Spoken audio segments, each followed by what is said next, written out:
Hi guys, welcome to Subhash Movie Reviews YouTube review channel. Here is the non-spoiler review of the film రాజాది రాజా Telugu డబ్బుడు movie review and rating.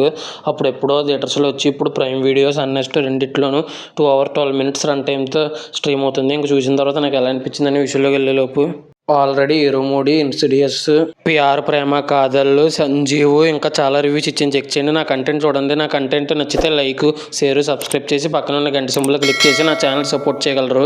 Movie ఎలా అనిపించింది, story plot, plus points, minus points rating ఇస్తాను. కాబట్టి నా review చివరి వరకు చూడండి. Story plot విషయానికి కనుక వస్తే, హీరో వచ్చేసి ఫ్యాషన్ డిజైనర్ అవుదాం అని అనుకుంటాడు. అలా ట్రై చేస్తున్నప్పుడు ఒక ఛాన్స్ వస్తుంది.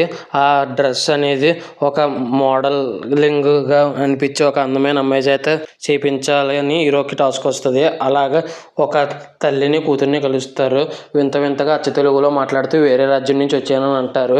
నిజంగానే తల్లి కూతుర్లు వేరే రాజ్యం నుంచి వచ్చారా, హీరో ఫ్యాషన్ డిజైనింగ్ ఏమైంది అన్నదే రిమైనింగ్ స్టోరీ. ఇంకా మూవీ చూసిన తర్వాత నాకు ఎలా అనిపించింది అనే విషయానికి కనుక వస్తే, నాకైతే చాలా బాగా నచ్చింది. Plus points, minus points rating గురించి మాట్లాడితే, హీరో రుత్విక్ కొండకండి అనే యాక్టర్ ఫస్ట్ మూవీ అనుకుంటా, అయినా సరే చాలా బాగా చేశారు యాక్టింగ్. ఇంకా విశాఖ దిమ్మన్ అని హీరోయిన్ కూడా ఫస్ట్ మూవీ అనుకుంటున్నాను నేను.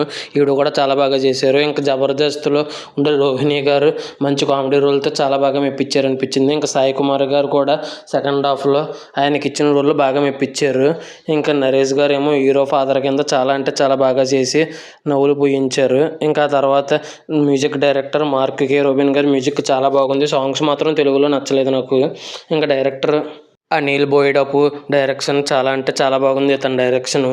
ఈ మూవీ మైనస్ పాయింట్స్ విషయానికి కనుక వస్తే, ఫస్ట్ నుంచి లాస్ట్ వరకు రొటీన్గా ఉంటుంది. అండ్ సెకండ్ హాఫ్ వచ్చేసి కొద్దిగా స్లోగా ఉన్నట్టు అనిపిస్తుంది. ఫస్ట్ హాఫ్ స్పీడ్గానే అనిపించింది నాకు. ఫైనల్గా ఈ మూవీకి నేను ఇవ్వబోయే రేటింగ్ వచ్చేసి 4.5 రేటింగ్ అయితే ఇవ్వచ్చు అనిపించింది నాకైతే. ఇంక ఈ మూవీ ఎంతమంది థియేటర్లో చూశారు, ఎంతమంది ఓటీటీలో చూశారు, చూసుంటే మీకు ఎలా అనిపించింది, మీరు ఎంత రేటింగ్ ఇస్తారు చూసుంటే అనేది కింద కామెంట్ చేయండి. ఆల్రెడీ ఇరుముడి, ఇన్సిడియస్, పిఆర్ ప్రేమ కళ్యాణము, సంజీవ్ ఇంకా చాలా రివ్యూస్ ఇచ్చాను. చెక్ చేయండి. నా కంటెంట్ చూడండి. నా కంటెంట్ నచ్చితే లైక్, షేర్, సబ్స్క్రైబ్ చేసి నా ఛానల్ సపోర్ట్ చేయగలరు. Thanks for watching. Jai Hind. Signing off. Bye bye.